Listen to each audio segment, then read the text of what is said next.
policy and progress. Before we begin, we would like to share a few housekeeping notes. First, please silence your phones so not to disturb the session recording. Second, please make room for others. Lastly, if you must leave the session before it concludes, please use the side aisles to do so. We look forward to an informative discussion. Please take your seats as the session is about to begin. Thank you.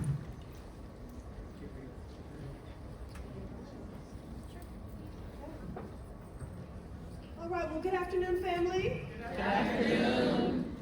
And we are one family, one movement family, one human family, and that's why you're all here, because you recognize that our freedoms and our destinies are tied. So thank you for giving a damn about our communities, about your neighbors, about our country. So good to be with you. What a beautiful room this is. This crowd looks like a movement. I'm humbled and honored to be the Congresswoman representing the Massachusetts 7th Congressional District. Proud member of the Congressional Black Caucus, the first person of color and Black woman to represent the Commonwealth of Massachusetts in the U.S. House of Representatives. Only took 230 years to break that concrete ceiling. But it is my great honor to do this work and to do this work alongside some righteous sisters in the movement. Let's give a warm welcome and round of applause for, she'll be joining us shortly, but Alexis McGill Johnson, Renee Grayson Sherman, and Regina Moss Davis. Now today I'm proud to follow in the footsteps of the great Congresswoman Barbara Lee and co-chair this Reproductive Freedom Caucus in Congress, which I should say was recently being responsive to the movement. We renamed it. It has been the Pro-Choice Caucus for decades, but we have renamed it the Reproductive Freedom Caucus. And it is my honor to be the co-chair of that caucus. You know, when I think about my own journey in this work as a policymaker and as a Black woman, navigating daily life in this nation, I'm rooted in early memories of cousins and aunties doing whatever it took to keep each other safe, to get the care we needed. I remember when I was still a young girl hearing the hushed conversations of the women in my life recounting harrowing moments, friends who lost their lives in childbirth, daughters who had to travel out of state for abortion care. The unjust status quo was stark then, and it is stark now. But I also believe that we have been generations in the making, crafting the blueprint for each other's survival. Now, we may not have analyzed it in these terms, but we were engaged in mutual aid, in kin-keeping, in navigating informal networks to get folks resources. We are the masters of innovation and the pivot. This country has a dark history of abusing and exploiting the bodies and the labor of Black women. We also have a rich history, one that is rarely platformed on main stages, of Black women organizing, advocating, and pressing for a more just reality, fighting for our shared liberation and freedom. So today it is a gift to come together and talk not only about the moment we find ourselves in, but the long arc of the struggle for reproductive freedom and the role that Black women have been playing for centuries in leading that work. I want to invite everyone here into this dialogue right from your seats. Around the room, we do have discussion prompts. You should have seen them coming in. And the point of these is that I want to encourage all of you, because we're really centering the power of our, as architects of progress, the power of storytelling, of our strategic thought leadership, of our sweat equity. You know, at a time when they seek to relegate our contributions to footnotes or to erase them entirely, we want to center the power of storytelling, and everyone has a role to play in that. So we invite you at any point while we're engaged in conversation today to share your stories and to respond to the prompts that are on the boards right as you entered. And you've also been provided with some reflective questions that you can sort of move through personally as we're navigating this conversation. All right, and with that, we are going to get started. Clap for getting started.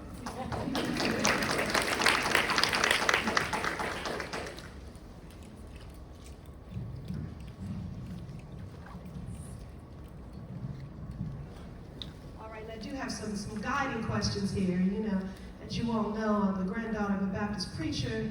Brevity is not my strong suit, so I am most definitely going to do my best to stick to my notes and my own suggested guiding questions here today. Okay, so Renee, just building on my initial comments here, again, it's great to be here with you. You are a storyteller, an author, and a researcher. Talk to us about the power of stories and testimonials. How have stories defined Black women's leadership in this movement?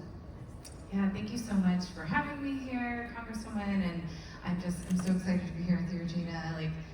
We've been in the reproductive justice movement for a long time, and I think what has brought me to this work is those stories. And we all know the importance of hearing from a family member, grandmother, cousin, something that happened to them, whether it was good, whether it was bad, and we learned from that, right? That is how we gain knowledge. We didn't need a book to tell us what was right or what was wrong. We knew because we lived these lives. And at a moment in which books are being banned and people are being denied access to the truth, we know that our voices still can carry that truth, carry that information, carry that on. And my whole career has been about particularly abortion storytelling, but storytelling of stigmatized experiences, stigmatized lives, the things that we've been told that we shouldn't talk about, that we can't talk about, or don't talk about in polite company. But what I experienced is how that made me feel like this weight was on my shoulders, and that I didn't know there were people in my family that I could go to. It wasn't until I had been doing abortion storytelling work for 4 years before I learned that my mother had an abortion before she had me. And then when I had my abortion at 19, like many of you in this room, I felt really lonely. I felt guilty for not feeling guilty about making a decision for myself and my future. But because I didn't know that my mom had also had an abortion, I didn't know I could turn to her. And so very clearly for me and my family, that connection, being able to share that story made a difference, made me have a deeper relationship with my mother, but also then opened up the stories of so many family members who've had abortions and encouraging them that we can talk about it. That actually, the reason they keep us silent is so that we don't speak out and then say, what is all this? What are you doing? And understanding that abortion access and reproductive justice is part of how we have always survived. It's the way that we've shared our testimonies. And it's some of the ways that we've told our truths and held on to recipes and memories, even when we've been denied a book or paper. So it's the crux of this liberation for me. Thank you for that. Absolutely. And I'm just reminded that those who have had an abortion or will seek abortion care are the people that you love, live with, work, and in fact worship with. And there is no shame in having had an abortion or seeking abortion care, which is health care and is a human right. The only shame is that people are working so damn hard to deny you that, which is your birthright. All right. Well, you can continue talking for me. Dr. Alexis Gill Johnson, taking the stage. Welcome, sister. Okay. All right, I'll give you a moment to settle in there, Alexis, okay? Regina, Black women have always been at the forefront of the struggle for reproductive justice. Now, that didn't always mean we had a board or a nonprofit behind us, but we were the sisters and aunties finding ways to get each other full spectrum reproductive care, really since this nation's inception. Who is a Black woman from a previous chapter that you look to in anchoring your own leadership? Wow, that's such a great question. And do you mind if I just define reproductive justice? Please So, do that. reproductive justice is the right to decide how, when, if you want to have a family. So a lot of people take that for granted, particularly Black women and women of color. A lot of times they want to tell us how many babies we can have. We've had forced sterilization. We've encountered a lot of things. And so 12 Black women got together 30 years ago to create the reproductive justice movement. And beyond that, it's also the right to sexual expression. When I think about one woman that comes to mind to me is Ella Baker. I've been thinking about times like we are in now and like what people did before, and I was like, okay, what did Ella Baker do? And she resonates with so much for me because she was quiet, but she was very strategic, and she created like entire generations of organizers. And so if you've ever seen Henry Louis Gates' documentary, he talks about she was the mother of the civil rights movement. She had many children and were the heirs. And there's a tremendous responsibility with that in terms of, we need to create space for the younger population. We need to create space for them to rise. But also, she's so resonant to me with regard to reproductive justice because that's what our movement is all about. It's humble, it's consistent, it's unstoppable, and we are made for this moment. That's what I would say. Okay. It's very appropriate. I want to just a quick digression on that, if you don't mind. Yeah. Okay. So,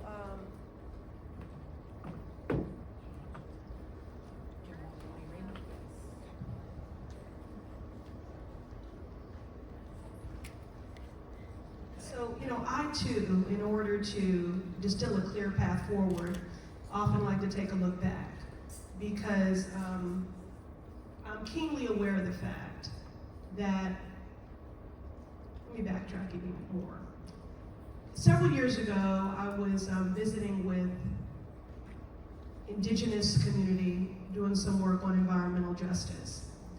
And as I was leaving that reservation, an indigenous elder said to me, Congresswoman, when you leave here, be a better ancestor than descendant. Be a better ancestor than descendant. Now that call to action has never left me. And I've thought a lot about what does that mean?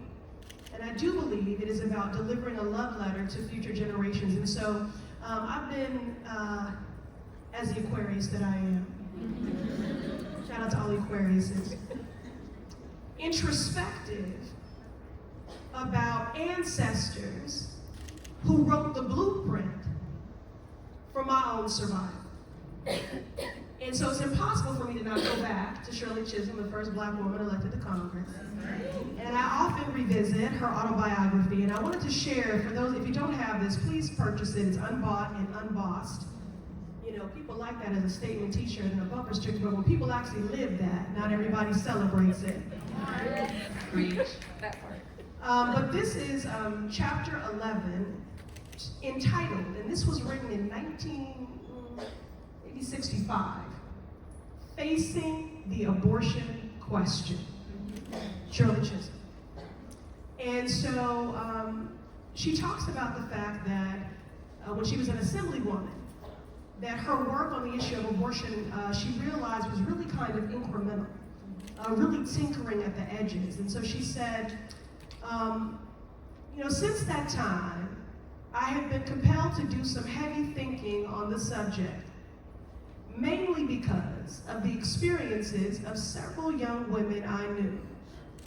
All had suffered permanent injuries at the hands of a legal abortionist. Some will never have children as a result. One will have to go to a hospital periodically for treatment for the rest of her life. Now, I'm lifting this up because, again, it shows the power of testimony the power of storytelling. She had a position and was moved based upon being proximate to the lived experience of these young women. Shirley Chisholm in 1965, in this chapter entitled Facing the Abortion Question, goes on to say, abortions will not be stopped.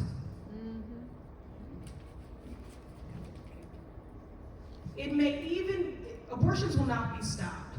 The question becomes simply that of what kind of abortion society wants women to have. Clean, competent, ones performed by licensed physicians, or septic, dangerous ones done by incompetent practitioners. Yes, please clap for the words of Ms. Chisholm. So when we say that there has already been a blueprint, that there are women who come before us that anchor us in our leadership, we get it honest, truly. Okay, so now, thank you. This is the problem. They never like tables because people don't like the visual.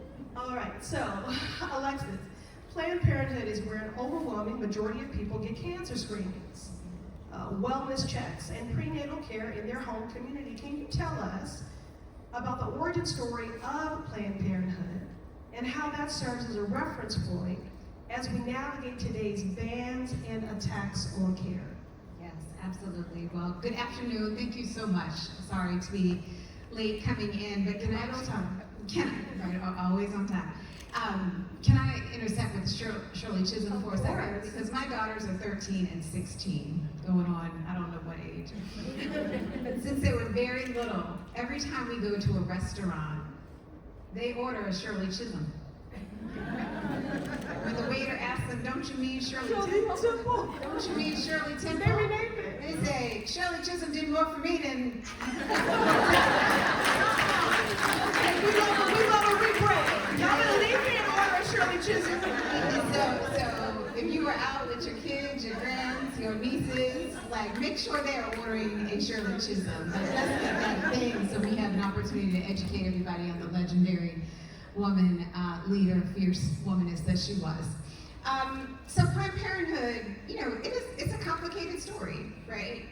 Margaret Sanger, the founder of Planned Parenthood, had a fundamental belief that being able to control your reproductive freedom was essential to your self-determination. She believed in birth control when it was illegal, went around in many communities to advocate for that.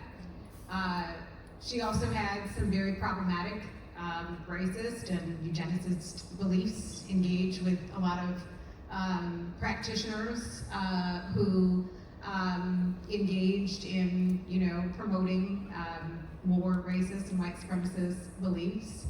And as an organization, we've had to reconcile with what, in fact, that means, right? That I think we are 108 years old, right? That she's not unique, certainly in her viewpoint, but that our responsibility as an organization now,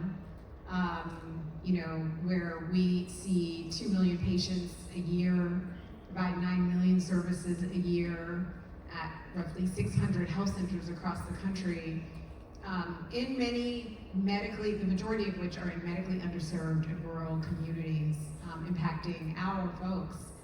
It means that we have to both reconcile the fact that the advocacy for reproductive freedom has been essential, and also ensure that we are taking to task the leadership at every turn. And so I have been, when I came on as president, along with many other institutions, focused on what that reconciliation meant internally, to really think about how we not only recognize the impact and the harm, studies that she supported, that the organization has supported, for sterilization, research and other things, and reconcile that with the work that we are doing to create as much access to healthcare and support in communities now. and to ensure that the leadership of the organization, 50% of which has turned over in the last few years, is more diverse, it is more representative, it is younger, it is more engaged, and deeply thinking about community. A long way to go, a long, long way to go. But to think about how do we take a legacy organization that was started not for our benefit and turn it into one that meets the demands that we need in this moment right now. Alexa, thank you for providing that history, that origin story, and distilling how that's a reference point today in navigating these bans and these attacks on care. So when we say that this is a fight that has always been rooted in white supremacy, that is not just a talking point. That is a literal fact. I want to share a story, and some of my sisters have already heard it, but every year there's a Black Maternal Health Week. And I do want to just acknowledge that the reason that exists, and the reason why there is a Black Maternal Health Caucus in the Congressional Black Caucus, is because of the power of movement and storytelling and a government that is representative. The issue of the Black maternal morbidity crisis became a mainstream issue. It was one that was not getting a lot of oxygen. And it has everything to do with the fact that although we have not yet achieved parity in the House of Representatives, we continue to make strides in having a more representative government. And what does that mean? That means when you have a diversity of perspective, opinion, and thought, rather than a monolithic, homogenized view of the world. And when Black women are in the room, when we are at the table, we shift the energy and we shake the table. Because we're going to call different questions. And again, that is the power of lived experience and perspective, of storytelling, and of activism. So during Black Maternal Health Week, I was with some doulas. Can we clap for our doulas, please?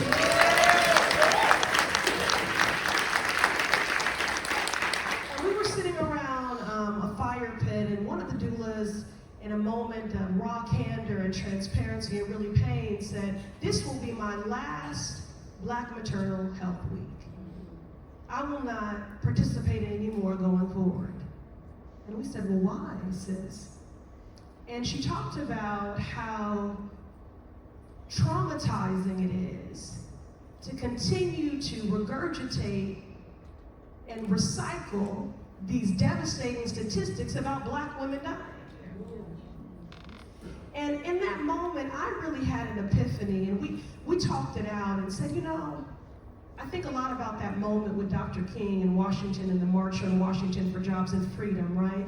You remember, he was supposed to deliver a different speech, and Mahalia Jackson said, "Martin, tell them about the dream."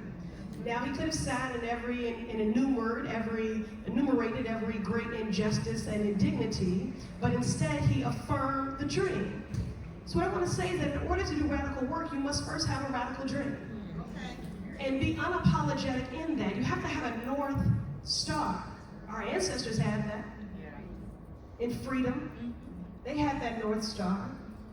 And so I do think it is important that we talk about what it's like to be free. That we not just sit in the trauma of it all, but that we give ourselves space and permission to name, to claim, to manifest, to work towards, to build. Imagine being Black and birthing in a space where you are loved and sacred and safe, and you give birth to that child and actually survive that birth to raise that child.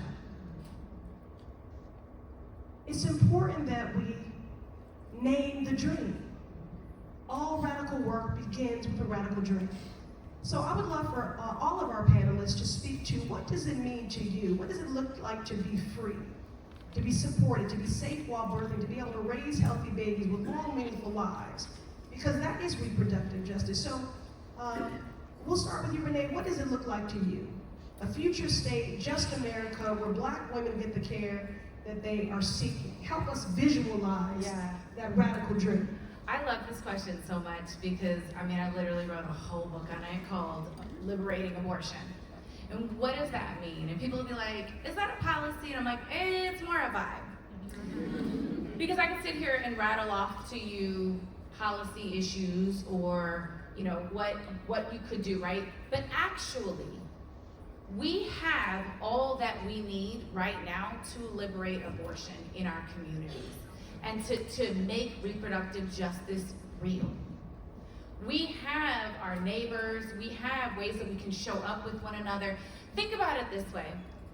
When someone tells you, someone you love says, I'm pregnant, how do you show up for them? What's that first thing that pops in your mind? Is it a, ooh, girl with him? Now, I know, I do it sometimes too. It happens, because we're human. But also, how do we reframe that to, even if we are feeling, ooh, girl with him, it's, ooh, okay, she's with him. All right, what kind of support do you need? How can I show up for you? What would you like to do about this pregnancy?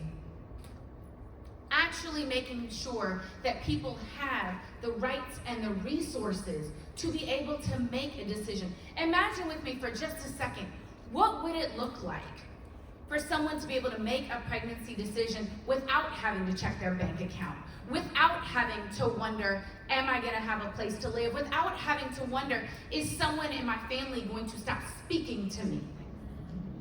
We don't have that right now, but we could. And while, yes, we still have to deal with the criminalization, and in order to liberate abortion, we actually have to pursue abolition and get rid of police. Not just the police in our communities, but also the police in our minds.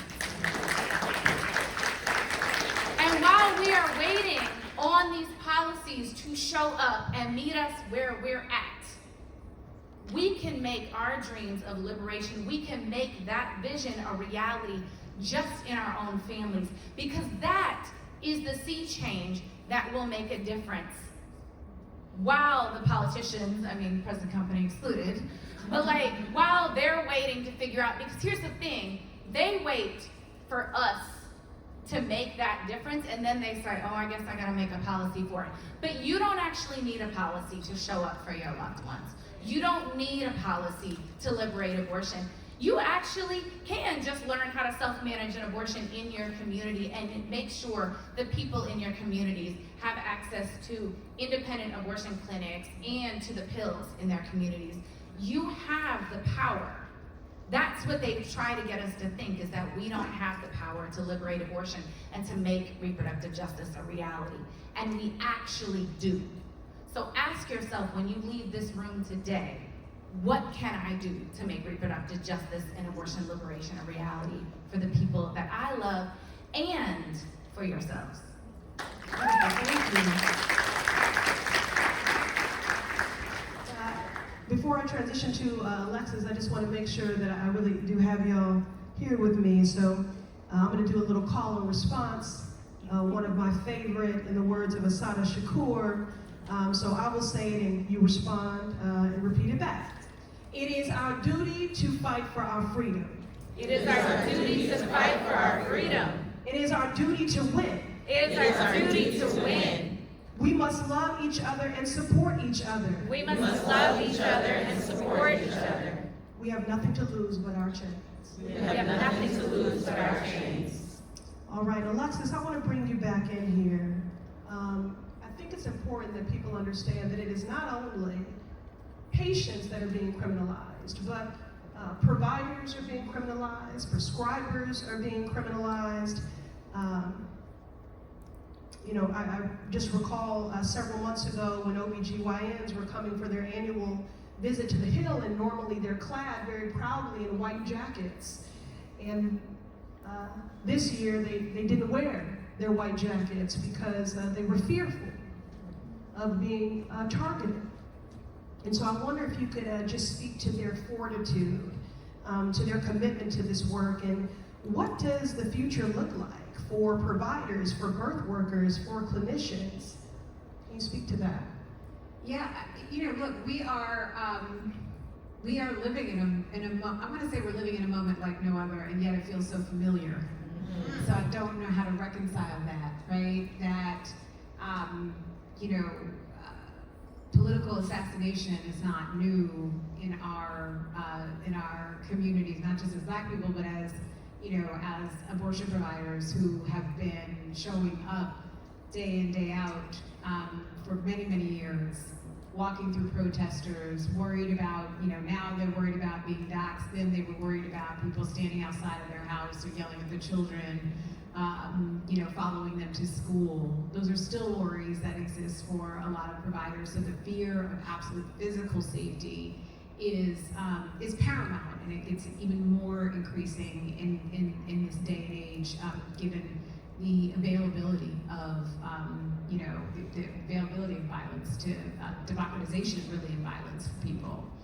But I will tell you that there is not a single provider that I've talked to that said they would choose to do something else, even with that fear of violence around them, because they believe so clearly that being able to help someone make a pregnancy decision how they become a parent is so critical to their fundamental value of freedom and who they are and how they want to show up in the world, that they are willing to show up every day. And they would say, actually, don't think about my safety. They would say, first, not don't think about it, but they would say, I want you to prioritize the safety of the people making the decisions first.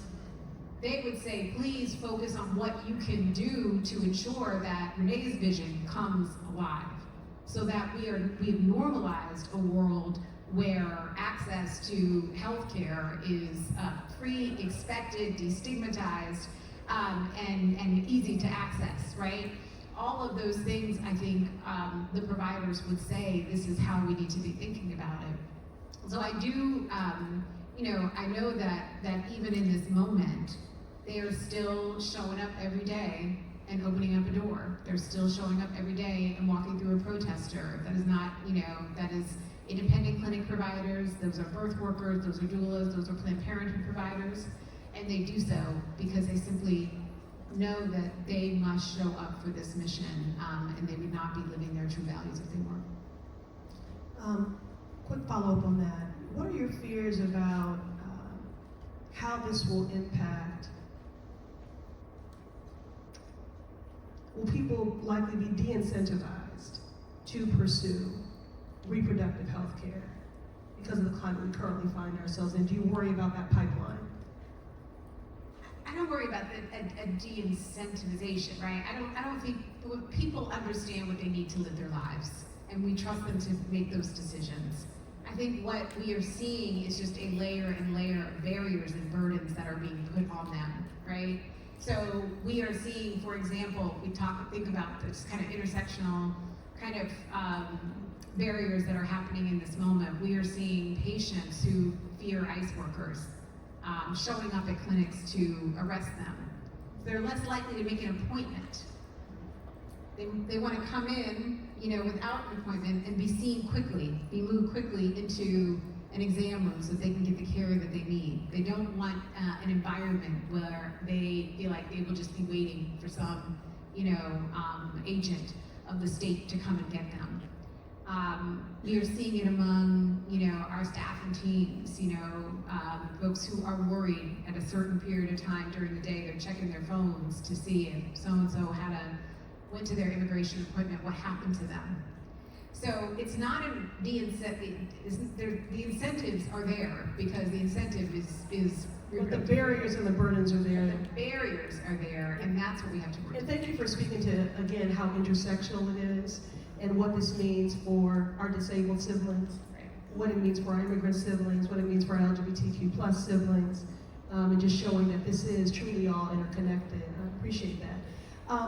Just a moment of elected privilege here because, a legend is here. Nikki Gilbert here is here from Brownstone. And they sang this song, if you love me, say it. So I just want to say, as I transition here, that they often try to pit black women against black men. I love black men. I'm doing the work of liberation, and I can't do that without the black family. And so if you love me, say it. I'll say it. Black man, I love you. How was that transition? That was good? Okay. But I want to bring in Regina, we were talking earlier, we both have 17-year-olds. You have a 17-year-old son. I have a daughter whose first choice is Howard University. She's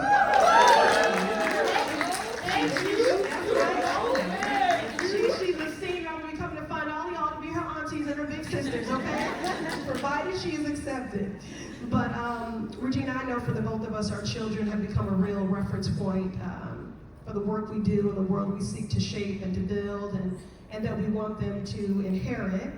And we know reproductive justice isn't just about moms and babies. Can you describe for me what the dream for you is for your son?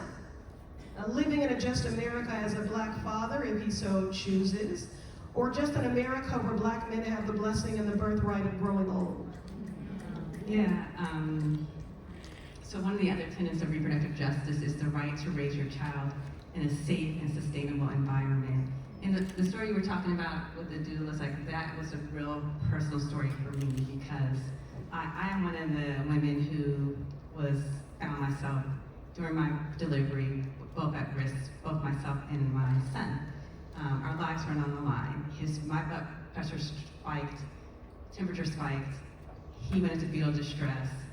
The doctor told me, we got him really quickly. I'm going to give you a couple of seconds to look at your son, and I didn't hold my son again for over 24 hours. Now, and I had resources, I had access, I had the education, I had it all. So that's a whole nother story about why that happened, but it's always stuck with me because what about the other women that didn't? And fortunately for me, my son is 17, 6'4", brilliant, but his brilliance is not protection. It's not going to protect him from when he's walking down the street and he's unreasonably looked upon as a threat, or if he should go on to have a partner and they want to start a family, that his partner is at higher risk of poorer birth outcomes, maternal outcomes than I was. And so my dream is really that he has all of that he can enter into that without the weight of what we're seeing now. That's you talked about, Dr. King, like he can walk and they can see his light and not a stereotype. And we gotta get there. And we gotta get there. Yeah. Thank you for that. I do think it's important, as we're being introspective and reflective, and again, there are prompts at the back of the room and we invite you to share. But before I do that, I just want to hold space for what you shared there. You know, sometimes when people share a story that's a part of their lived experience, people think, well, you know, you're in this position, you're probably used to telling that story. But I'm sure you, in your mind, always immediately go right back. It's just beneath the surface. And so I want to hold space for that and thank you for your vulnerability, your transparency. And I also want to say, I very much look forward to a day where people do not have to relive their trauma in order to compel action from their government. I'm grateful every time that someone does take that on and do that. You know, I truly believe that what we're doing in this moment, as I've said throughout, is mapping a blueprint for someone else's survival. And I know that to be true because there were ancestors before us that did that very thing and that brought us to this moment. Are there any elders or mentors or ancestors that you want to bring into the room? It could be someone recorded in history books. We've named some people already today. Someone relegated to a footnote that few are unaware of. It could just be someone in your neighborhood and in your family. I would love for if you all would just share, and we'll start with you, Alexis, someone that people might be less familiar with, or someone even in your own family, because I like to remind young people that history is not static. It is dynamic and animated and all around you, and in fact, even in your own family, but we don't prompt ourselves to ask those questions. So Alexis, is there someone, and we'll just ask the whole panel, you could just say one name and why. Well, the invitation is to speak on anyone, including our family. I'm going to have to go with my mother, who started the first ERG in corporate America. And talk talked about organizing for a physicist who had invented essentially coaxial cable that allows us to run wires underneath water. Brother, no one would know his name, and she just wanted to see some simple recognition for this incredible invention that was going to save Bell Laboratories and gazillions of dollars, all told, in many feature films. And so she just organized a simple meeting, one that she'd been used to organizing in her church, one she'd organized in her neighborhood, around things, and stepped into this corporate space and said, we need to do something. Like, this is absolutely, all they wanted was a recognition. She just wanted, honestly, not even a check. You know, you give $1, you get $1, and you sign away all of your patent rights. She just wanted him to have a plaque and some recognition. And so she got all of her folks together, and they said, if you don't give this man the recognition he deserves, we are all leaving the company. And I remember being in the background on the landlines, hearing the phone rings, before call waiting, before, the phone, the landline just ringing, and hearing my mom explain the proposition, just as thousands of women organizers over generations and centuries have done, to make the case for collective action in response to collective recognition. And, the company relented, he got whatever they were asking for. And I remember at the end of the day, I said, well, how do you feel about that? She said, really good, because none of us all had a plan for what was going to happen if we all had to walk out. But they were willing to take that risk because they knew how important it was for future generations. And so that's the spirit that I think, as I hear you talk about being better ancestor than a descendant, that we carry that forward and think about the collective recognition that we need for future generations. Well, she is clearly, you share the same DNA. Can you say your mother's name? Her name is Catherine McGill, and I appreciate not only the recognition, but also your prayers. She's not doing well right now, so thank you. Thank you for your vulnerability. We will certainly pray for her restoration and speak life. Okay, Renee? I actually want to give a shout out to a living legend who is in this room right now, Latasha Mays.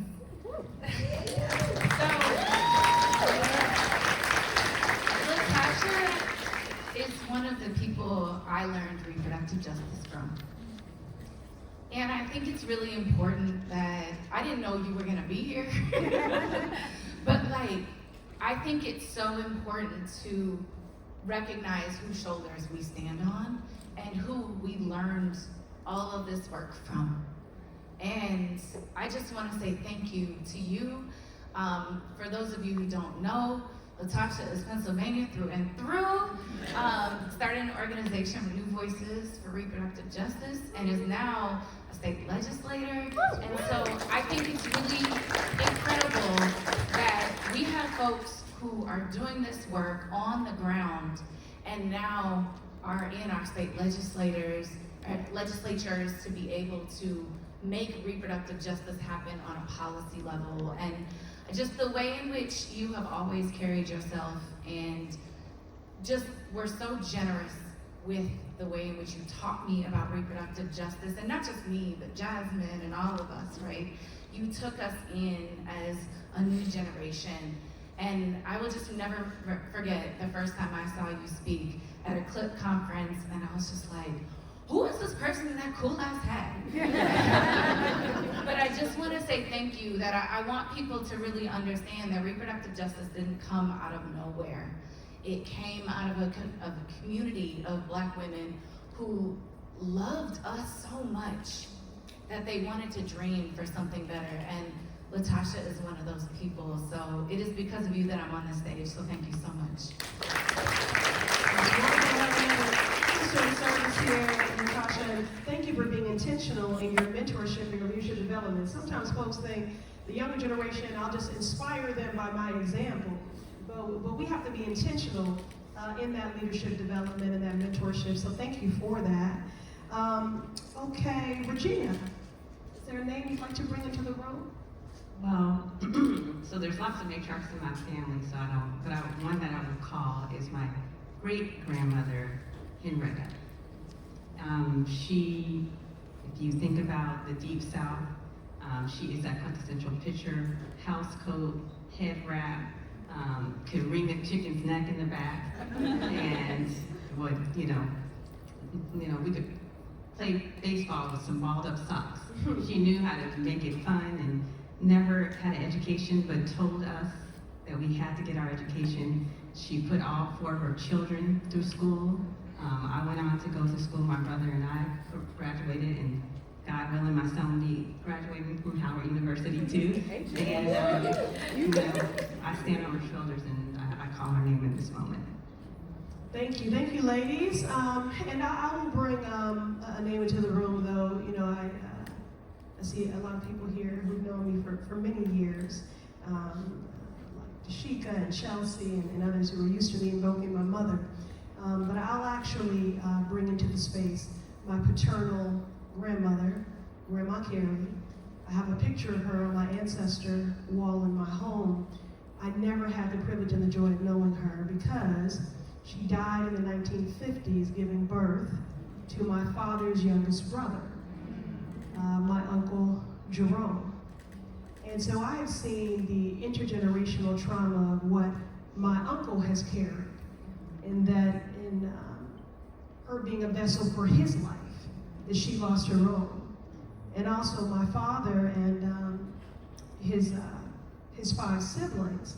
My father is the eldest, and he was 12 years old at the time, and talks about 3 days after Mama had left for the hospital saying, when is Mama coming home? And being told that she would not ever come home. And it set my father and his siblings reeling.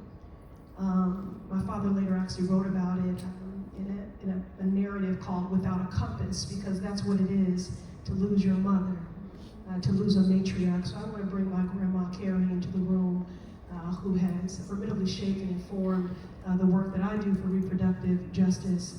And again, I thank you all for the names that you brought in. As we close out, I'll ask our panelists for any closing thoughts, but more pointedly, in these spaces, people keep saying, what can I do? And it's the hardest question for us to answer, right? I quote Cecile Richards, author from Planned Parenthood, who said, who's now transitioned, but that, in the final analysis, history will say, when everything was on the line, what did you do? When everything was at stake for the country? And Cecile Richards said, the only acceptable answer is everything that I could. And so my advice to people is to bring your gift to the resistance. You don't have to be a congresswoman. I'm using a microphone. Someone made sure that microphone works. I might deliver a speech, someone else edited it. I might be marching and singing a freedom song that someone else wrote. And I might have the stamina for that march because of a brown bag lunch that somebody packed. So my advice is to bring your gifts to the resistance. But I'll ask each of our panelists, in your final word here, what you would tell our movement siblings they can do in this moment and should, whether it's mutual aid or whatever else you might offer around community caretaker, coalition work. I'll start, going on what we talked about in terms of the ancestors, just moving forward grounded in the fact that their lives, their stories, their voices matter. And that, we hold those with intention and care, and so that we can create better times, not just for us, for our generation, so that we can thrive. And so that's what I'll leave with you all with. Thank you. To remember that we are the resistance, right? We are watching so many people, industries, institutions capitulate in a way to compromise and stay out of the spotlight or the attacks in this moment. And we have never had that luxury. We have never had the luxury to not be a part of the resistance. And so I think in this moment, to ensure that whether it is an everyday act of resistance, like my kids ordering their own Shirley, or someone getting medication abortion to someone who needs it, to showing up and being clear and defiant about their support for reproductive freedom and abortion in particular, whether it is supporting organizations that need the ability to do all of that work. To me, stepping in with an identity and the clarity of what it means to be in resistance in that moment, and passing that along and challenging others to come with us, I think is the most important thing that we can do. I'm gonna leave you with a couple. First off, free DC. Because let me tell you, I'm tired of them helicopters around my house. I'd like to get some rest, and also I'd like for my neighbors to be free. Because also if you free DC, you can liberate abortion. Because we will get our own budget. We will get to cover Medicaid coverage with abortion. So free DC. Donate to your local abortion fund, and if you don't know if you have one, look it up. Share your abortion story, if and when you feel ready. If you have not had an abortion, open yourself up to be ready to hear someone else's. And lastly, I will say, in this moment, we all should take risks, but our risk tolerance is gonna look different. So think about what your level of risk is, where's that line? Get up close to it, tiptoe to it, try some stuff there, and I bet you that line might move just a little bit more. Because let me tell you right now, my line has moved quite a bit over the last couple of years, and that's actually how we're going to liberate abortion and free all of us, by taking those risks, stepping up to the line, and doing what needs to be done to make sure that all of our loved ones are free. I love that. Courage is certainly contagious, as is hope. And I thank you all for strengthening mine in this moment. I'll share a little secret with y'all. Maybe it's because I'm an only child and I didn't grow up with siblings. I've always taken the movement work because of the chosen family you find along the way. But in that, my team will tell you for every event, I'm like, is anybody gonna come? So, thank you all for being here. Thank you for caring. And none of this happens without my indefatigable A team, which labor and love.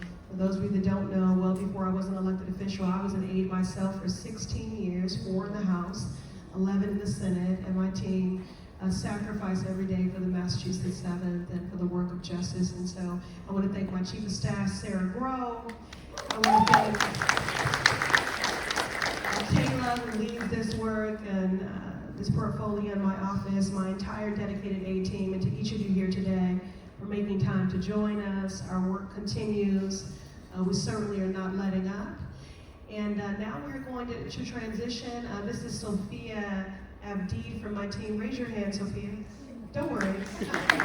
I'm directing it to you because I'm going to spend some time talking to the press because it is important that people know what happened here today. But I do want to be in community with you and have a moment to engage with any of you that might like to. And so you can see Sophia, and she will direct you accordingly for a moment of meet and greet.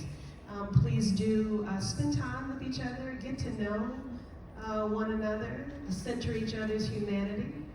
And then again, in the back, there are some interactive boards for your contribution.